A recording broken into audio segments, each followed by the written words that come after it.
It is pretty unusual for an intern, especially one still in high school, to ask a question at a White House briefing. So why did the Daily Caller do this in such a high-profile case?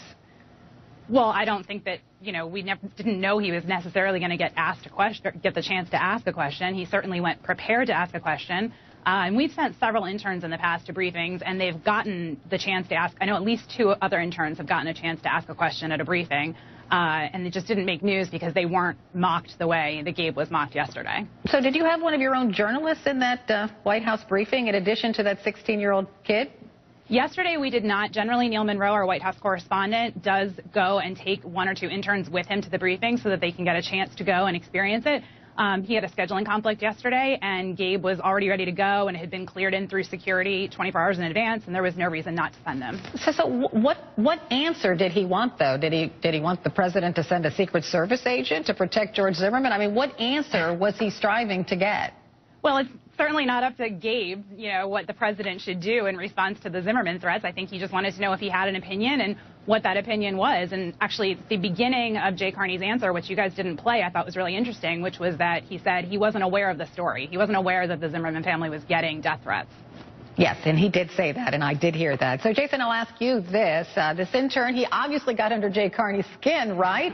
Does that give us some sense of what the White House is really feeling, or was Jay Carney just irritated at the question from a kid?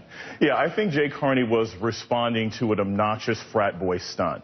Let's be honest. There was no point in having 16-year-old ask a provocative and incendiary and unnecessary question. What? He didn't know what situation was necessarily going on with the Zimmerman family. Everyone knows perfectly well that Barack Obama would have no direct responsibility for protecting them, and it was a stunt, and it's something that the Daily Caller should be ashamed of. So Nicole, I must say, after Gabe asked his question, he actually tweeted this. Just angered Obama's press secretary, word. So was that the intention, to anger the White House?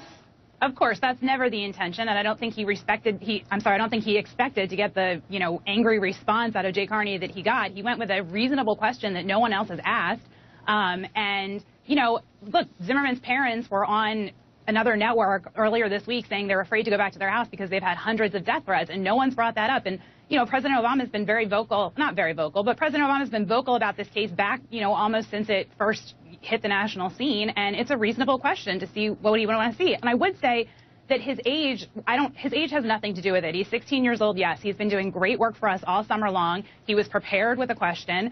And, we like to send our interns out to do real things. We don't have our interns making coffee and making copies. We have them going to press conferences and going to events on Capitol Hill and writing stories with their bylines that get published on our website. But in this situation, this is such a sensitive issue right at this moment for both George Zimmerman and for the black community. So, and Jason, I see you smiling there. Yeah, I mean, look, it wasn't a sincere question, and you can tell by his reaction it wasn't a sincere question. And this is the second time the Daily Caller has done this year.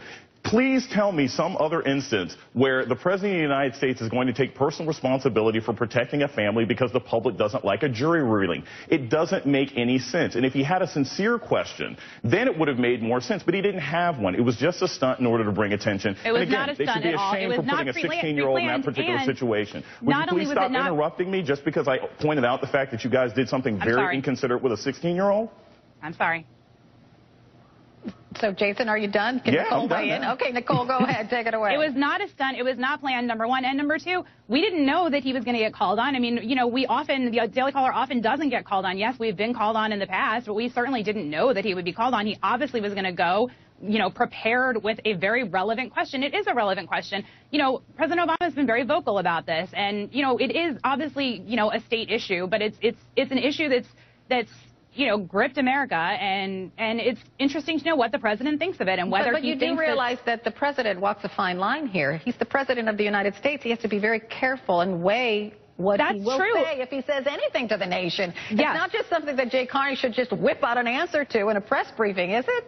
No, but that doesn't mean that it shouldn't be asked. I mean, Jay Carney could have said, I don't know. I haven't talked to the president about that. I'll ask him about it. We'll get back to you. I mean, generally these press conferences don't produce a lot of news. They happen every single day. It's a daily briefing. I don't know when the last time news was made at an actual daily briefing, and so, we asked a question. It's a relevant question. It should have been asked.